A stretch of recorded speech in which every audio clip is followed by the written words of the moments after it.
Okay, so single leg movements. So hip flexion, knee to chest.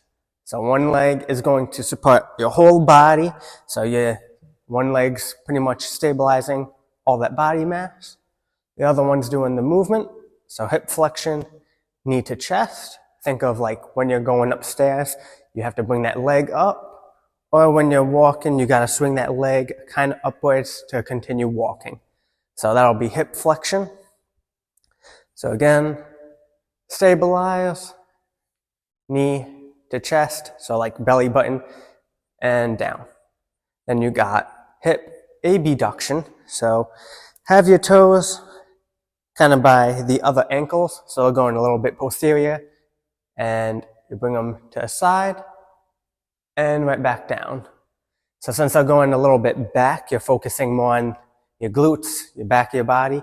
If you have your feet too much forward, you're going to be focusing like quads, hip flexors, and that's not the goal for this hip abduction. So bring your foot back a little bit away from the body. So glute medius on the one that's moving, and pretty much all the weight bearings, ankle stability, knee, hip, core, lower back, doing that whole balance and chain stability on the one leg. Then you got hip extension. So glute max, you're gonna be keeping that leg nice and straight when you bring it back. So stabilize, balance, bring that leg nice and straight back, and forward, and bring it back. Try to keep that body nice and stiff, so you're not compensating by bringing your body forward to bring that leg up. So here's just an example. So I'll lean forward to bring that leg up. You want to keep that body stiff and bring that leg back. Working glute max. You got a thing called Faber, so the initials FA for flexion. So hip flexion, AB, so kind of got that knee going into abduction, and glutes external rotation.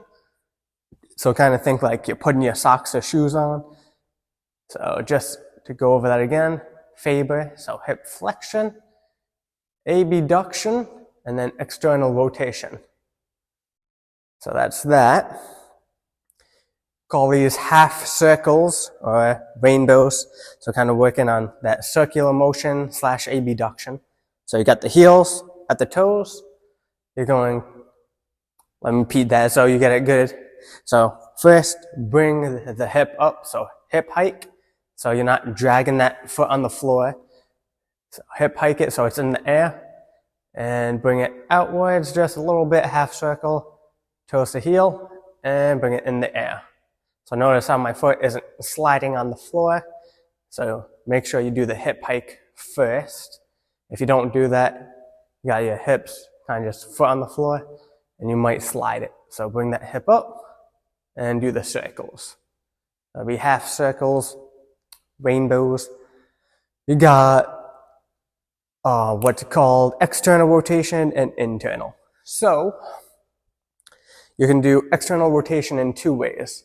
So pretty much what we did that Faber one, so how the foot's going in front of the body, and then you can do it with the foot, so have the knee bend, and it'll be behind the body. So that'll be external rotation. So notice how my foot goes inwards, right behind my knee, left knee. And then you got internal rotation. So you can have that leg, so nice and bent, and this will go outwards. And then bring it right back in, and out. So you could do this single leg stance, and then, what else is there? You got hamstrings and quads. So, stand up nice and tall. Do hip extension first, and then knee flexion, bringing that heel to your glutes as much as you can, and down. So hip extension, and then knee flexion.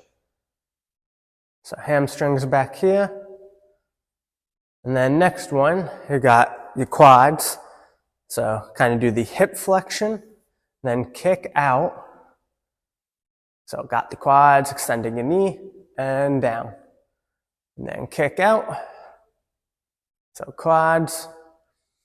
You got zombie walks. So you can do this with your hands up. One leg, support your body, and pretty much straight leg, hip flexion. And then alternate. So nice, slow, controlled in both directions. So contraction and eccentric. So that'll be zombie walks. Let's see. You got single leg calf raises. This one usually have something to hold on to. So just as shown. So, or heel raises. So whichever one helps you remember easier, because what you are literally doing is raising your heel off the floor. So here and down. So that's good. Then you can also do dorsiflexion, so like shin bone muscles. So make sure you got that heel coming off the floor, toes coming up towards the ceiling. And good. Try to squeeze for about 3 seconds and down. Do this. Let me bring this on the floor, bring the leg out. A little bit better balance and stability activating with it off the floor. Okay, and then you got your ankle circles. And then you got that clockwise and then counterclockwise with the ankle rotation.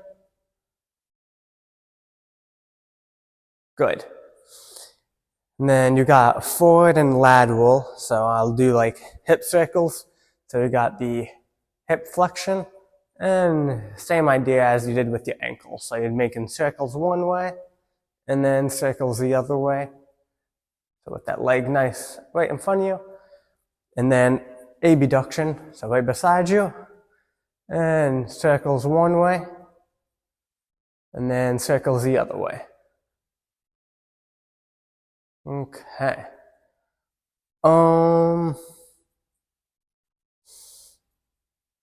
Hip flexion plus abduction. So knee to chest. Don't know what to really usually do with my hands. I'll just usually have them like a little bit elevated or behind my head or just beside me. If they're beside me, it'll get in the way. So right behind your head, knee to chest. So hip flexion and then bringing out. So hip abduction and keep that knee up the whole time. Okay. And good. And the next one you'll do is bent knee abduction. So kind of doing the hamstrings, so knee flexion and abduction. So from angle, got knee flexion, having that knee bent. Try to bring that foot back so it's got like your leg, foot, knee going a little bit posterior of the body to work the posterior chain. And bring it outwards as much as you can. 3 seconds. And nice slow coming right back down. And up. 1, 2, 3.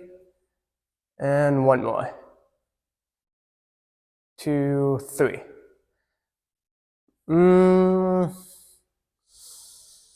Want to say that's probably, well, you got marches, so alternating marches, still single leg movements. So it's the same idea. So you got hip flexion, but now you're just going back and forth to make your body nice and stable. So this is more like dynamic based compared to just here and holding it. Now you got to focus on foot contact, proprioception on your body, alternating that balance. So you got those. Let's see.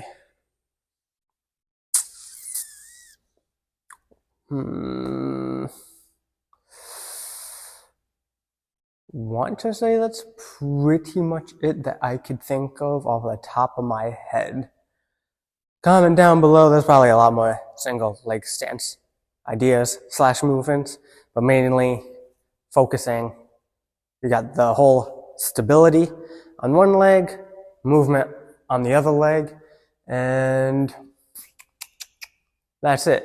So ankle, knees, hips, you got your core activating, your lower back, abs, same idea, core. So making sure your whole body is nice and balanced, doing these movements. So keeping your body up, just in case there's like obstacles when you're walking. So it's usually uneven. You want to make sure you can step over things. Your body can support its body with one leg. Want to say, single leg Romanian deadlift. So let's do this way. Got the knee bent. The other one's going to be bent. And try to lean forward. Got this one. And down. So let me fix the foot. Body's nice and straight. Gonna hinge those glutes back. And once you kind of feel like you're, flat 90 degrees, coming right up. And make sure you have something to hold on to if you happen to lose balance. So I got this if I happen to lose balance, just like I did. So, yeah. But the goal is to be able to do that with just no support / holding on to something. So, got the single leg Romanian deadlift. Now I think that might be everything. Leave a comment down below